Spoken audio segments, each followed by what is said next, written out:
ഇൻചോർജിന്റെ പുതിയൊരു എപ്പിസോഡിലേക്ക് ഏവർക്കും സ്വാഗതം.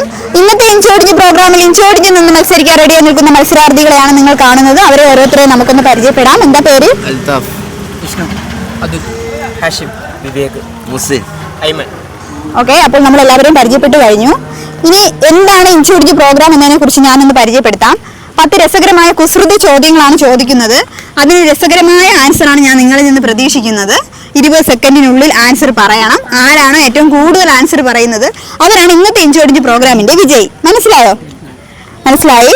അതിനു മുന്നേ പ്രേക്ഷകരോട് പറയാനുള്ള കാര്യം, BMTV ന്യൂസും വിഘ്നേശ്വര മീഡിയ ടിവിയും ഒന്ന് സബ്സ്ക്രൈബ് ചെയ്തേക്കുക. ഇനി നമുക്ക് പ്രോഗ്രാമിലേക്ക് സ്റ്റാർട്ട് ചെയ്യാം. ഇനി പ്രോഗ്രാമിലേക്ക് കിടക്കാം. അപ്പോൾ ഫസ്റ്റ് ക്വസ്റ്റ്യൻ ചോദിക്കട്ടെ. റെഡിയാണോ നിങ്ങൾ? റെഡിയാണെന്നൊന്ന് ഉറക്കെ പറയോ? റെഡിയാണ്. അപ്പോൾ ഒന്നാമത്തെ ചോദ്യം, ഒരു കെട്ടിടത്തിന്റെ പണി പൂർത്തിയാക്കാൻ ഏറ്റവും കുറഞ്ഞത് എത്ര ഇഷ്ടിക വേണം? 10,000 അല്ല. ഒരു കെട്ടിടത്തിന്റെ പണി പൂർത്തിയാക്കാൻ ഏറ്റവും കുറഞ്ഞത് എത്ര ഇഷ്ടിക വേണം? ഏറ്റവും കുറഞ്ഞ ഇഷ്ടികയാണ് ഞാൻ ചോദിച്ചത്. 1. അറിയുമോന്നോ? അവൻ ഞങ്ങളുടെ കൊച്ചല്ലേ? Correct answer. എന്താ പേര്? വിഷ്ണു. അപ്പോൾ വിഷ്ണു ആണ് ആൻസർ പറഞ്ഞത്. വിഷ്ണുവിന് നല്ലൊരു ക്ലാപ്പ്. പഠിച്ചങ്ങ് തീർത്ത്. ഇനി അടുത്ത രണ്ടാമത്തെ ക്വസ്റ്റ്യനിലേക്ക് പോകാം. രണ്ടാമത്തെ ക്വസ്റ്റ്യൻ, കായ്ക്കില്ല പൂക്കില്ല വെട്ടിയാൽ തളിർക്കും, എന്താണ്? കായ്ക്കത്തുമില്ല പൂക്കത്തുമില്ല, പക്ഷെ വെട്ടിയാൽ തളിർക്കും, എന്താണത്? മുടി. കറക്റ്റ് ആൻസർ ആണ്. അപ്പോൾ വിഷ്ണു 2 ക്വസ്റ്റ്യന്റെ ആൻസർ പറഞ്ഞു. മുടിയാണ് ആൻസർ. നല്ലൊരു ക്ലാപ്പ്. വിഷ്ണു പാട്ട് പാടും? ഇല്ല, വലുതായപ്പോ മറന്നുപോയി.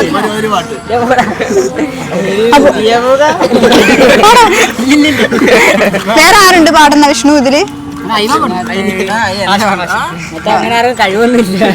അങ്ങോട്ടും ഇങ്ങോട്ട് പറഞ്ഞുകൊണ്ട് നിൽക്കും. സമയമില്ല. അടുത്ത 3ാമത്തെ ക്വസ്റ്റ്യനിലേക്ക് പോകാം.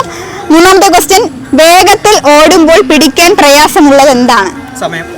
അല്ല, ശ്വാസം. ആയതുകൊണ്ട് അല്പം സൂക്ഷിച്ച് കളിക്കണം. എന്തിനും ഉടനടി പ്രതികരിക്കാൻ നിൽക്കരുത്. സാറ് തോറ്റു നിൽക്കുകയാണെന്ന് അയാൾക്ക് തോന്നണം. എന്നിട്ട് അവസരം വരുമ്പോ വെട്ടിലാക്കണം. നമസ്കാരം സാറേ. വൈദ്യർക്ക് സാർ എന്നെ ഇടിച്ച പോയിന്റ് ഒക്കെ കൃത്യമായിട്ടൊന്ന് പറഞ്ഞു കൊടുക്ക്. സദവ് എവിടെയാണെന്ന് വൈദ്യർക്ക് പിടികിട്ടുന്നില്ല. സോറി, വീട്ടിൽ അതിക്രമിച്ച് കയറിയപ്പോ. അയ്യോ, ഓർമ്മിപ്പിക്കല്ലേ പൊന്നെ. എന്താ പേര്? അൽതാഫ്. അപ്പോൾ അൽതാഫ് ആണ് ആൻസർ പറഞ്ഞേക്കുന്നത്. നല്ലൊരു ക്ലാപ്പ്. അൽതാഫ് പാട്ട് പാടോ? ഇല്ല. ലാസ്റ്റ് എല്ലാവരും കൂടെ ഒരുമിച്ചൊരു പാട്ട് പാടിത്തരോ? അതെന്തില്ലാത്തത്? ലാസ്റ്റ് നമുക്ക് സെറ്റ് ആക്കാമേ. അപ്പോൾ ഇനി അടുത്ത ക്വസ്റ്റ്യനിലേക്ക് പോകാം. 4ാമത്തെ ക്വസ്റ്റ്യൻ ശ്രദ്ധിച്ച് കേട്ടാലേ ആൻസർ പറയാൻ പറ്റൂ.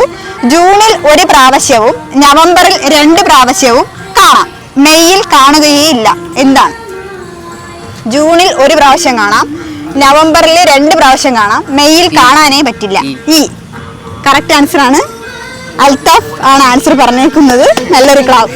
അപ്പോൾ ഇന്നത്തെ ഇഞ്ചോടിഞ്ച് പ്രോഗ്രാമിൽ അൽതാഫും വിഷ്ണുവും തമ്മിലുള്ള ഒരു ഇഞ്ചോടിഞ്ച് പോരാട്ടം തന്നെയാണ് നടന്നുകൊണ്ടിരിക്കുന്നത്. ആര് ജയിക്കുമെന്ന് നമുക്ക് കണ്ടറിയാം. ഇനി ആര് കയറി വരും എന്നുള്ളത് ഇനി നമുക്ക് കണ്ടറിയാം. അപ്പോൾ അടുത്ത ക്വസ്റ്റ്യൻ, 5ാമത്തെ ചോദ്യം നിങ്ങൾക്കൊക്കെ പറയാൻ പറ്റിയ ഒരു ക്വസ്റ്റ്യൻ ആണ്. കിട്ടുന്നത് വരെ പരിശ്രമം, കിട്ടിക്കഴിഞ്ഞാൽ വിശ്രമം, എന്താണ്? Government job. Correct answer. എന്താ പേര്? വിവേകാണ് ആൻസർ പറഞ്ഞേക്കുന്നത്. ഗവൺമെന്റ് ജോബാണ്. വിവേകിന് ഗവൺമെന്റ് ജോബ് കിട്ടണമെന്ന് ആഗ്രഹമുണ്ടോ? അങ്ങനെയൊന്നുമില്ല, ചുമ്മാ പറഞ്ഞേ ഉള്ളൂ. അപ്പോൾ വിവേക് ഒരു ക്വസ്റ്റ്യന്റെ ആൻസർ പറഞ്ഞു. ഇനി അടുത്ത ക്വസ്റ്റ്യനിലേക്ക് പോകാം. 6ാമത്തെ ക്വസ്റ്റ്യൻ, റോഡിലൂടെ ദിവസവും വണ്ടി ഓടുന്നത് എന്തുകൊണ്ട്? ടയറൊന്ന് ആരാ ആദ്യം പറഞ്ഞതില്? ഇവിടെ പറഞ്ഞതല്ലേ. എന്താ പേര്? അതുൽ. ആൻസർ ടയർ കൊണ്ടാണ് റോഡിലൂടെ വണ്ടി ഓടുന്നത്. അതിലാണ് ആൻസർ പറഞ്ഞേക്കുന്നത്. അപ്പോൾ അതിന് ഒരു ക്വസ്റ്റ്യന്റെ ആൻസർ പറഞ്ഞേക്കുകയാണ്. ഇനി അടുത്ത ക്വസ്റ്റ്യനിലേക്ക് പോകാം. 7ാമത്തെ ക്വസ്റ്റ്യൻ, അമ്മയെ ചുംബിച്ച് മരിക്കുന്നത് ആരാണ്? അമ്മയെ ചുംബിച്ച് മരിക്കുന്നത് ആരാണ്? നമ്മുടെ വീട്ടിലൊക്കെ കാണുന്ന ഒരു സാധനമാണ്. തീപ്പെട്ടി. Correct answer. അതിലാണ് ആൻസർ പറഞ്ഞേക്കുന്നത്. വിവേക്. അതിലാരുടെ ഇതില്? ഇവിടെയാണല്ലേ. അപ്പോൾ വിവേകാണ് ആൻസർ പറഞ്ഞേക്കുന്നത്. വിവേക് 2 ക്വസ്റ്റ്യന്റെ ആൻസർ പറഞ്ഞു.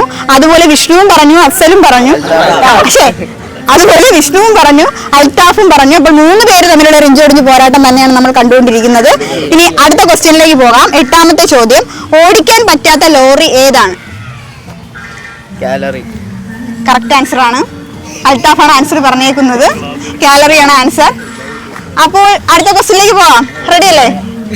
9ാമത്തെ ക്വസ്റ്റ്യൻ, നിക്ഷേപിക്കാൻ പറ്റാത്ത പണം ഏത്? ആരോപണം കറക്റ്റ് ആൻസർ ആണ്. അതിലാണ് ആൻസർ പറഞ്ഞത്. ഓക്കെ, വിവേകാണ് ആൻസർ പറഞ്ഞേക്കുന്നത്. വിവേക് 3 ക്വസ്റ്റ്യന്റെ ആൻസർ പറഞ്ഞ് മുന്നിട്ട് നിൽക്കുകയാണ് ഇപ്പോൾ. ഇന്ന് പറഞ്ഞല്ലേ ഇപ്പൊ 2 പേര്. അപ്പോൾ ഇന്നത്തെ ഇൻഷോർജ് പ്രോഗ്രാമിൽ അൽത്താഫും വിവേകുമാണ് 3 ക്വസ്റ്റ്യന്റെ ആൻസർ വീതം പറഞ്ഞ് മുന്നിട്ട് നിൽക്കുന്നത്. ഇനി ആകെ ഒരു ക്വസ്റ്റ്യൻ മാത്രമേ നമ്മുടെ മുന്നിലുള്ളൂ. ഇതിൽ ആര് ജയിക്കുമെന്ന് നമുക്ക് കണ്ടറിയാം. ഓക്കെ, 10ാമത്തെ ക്വസ്റ്റ്യൻ, ലോകത്തിൽ ഏറ്റവും കൂടുതൽ ചക്ക ഉണ്ടാവുന്നത് എവിടെയാണ്? പ്ലാവിൽ. കറക്റ്റ് ആൻസർ ആണ്. അറിയാമായിരുന്നു വേറെ ആർക്കെങ്കിലും? എങ്കിലും ഏറ്റവും കൂടുതൽ ചക്ക ഉണ്ടാവുന്ന ഇവിടെ നിന്ന് നോക്കുമ്പോൾ നമ്മുടെ മൈൻഡ് വേറെ പോകത്തില്ലേ? അതുകൊണ്ടാണ് ക്വസ്റ്റ്യൻ എടുത്തിട്ടത്. അപ്പോൾ ഇന്നത്തെ ഇൻഷോർജ് പ്രോഗ്രാമിന്റെ വിജയി ആരാ? അൽത്താഫ്. അൽത്താഫിന് നല്ലൊരു ക്ലാപ്പ്. സമ്മാനം വേണ്ടേ? വേണം. പ്രോഗ്രാം എങ്ങനെ ഉണ്ടായിരുന്നു? അടിപൊളിയായിരുന്നു.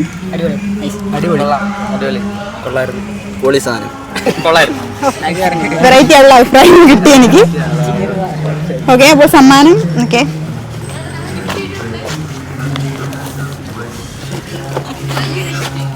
ഇന്നത്തെ ഇൻഷോർജ് പ്രോഗ്രാമിന്റെ വിജയിയായ അൽത്താഫിന് സമ്മാനം.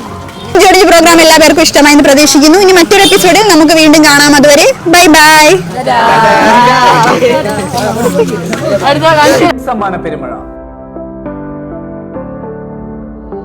സാമൂഹ്യ സേവന രംഗത്ത് നിലകൊള്ളുന്ന വിഘ്നേശ്വര ചാരിറ്റബിൾ ട്രസ്റ്റും VMTV ന്യൂസ് ചാനലും സംയുക്തമായി ചേർന്നുകൊണ്ട് നിർധനരായ രോഗികളെ സഹായിക്കുവാനും വീടില്ലാത്തവർക്ക് വീട് വെച്ചു കൊടുക്കുവാനും നിർധന വിദ്യാർത്ഥികളുടെ പുനരധിവാസത്തിനുമായി ആശ്രയം സമ്മാന പെരുമഴ എന്ന പേരിൽ ഒരു ലക്കി ഡ്രോ ഒരുക്കുന്നു.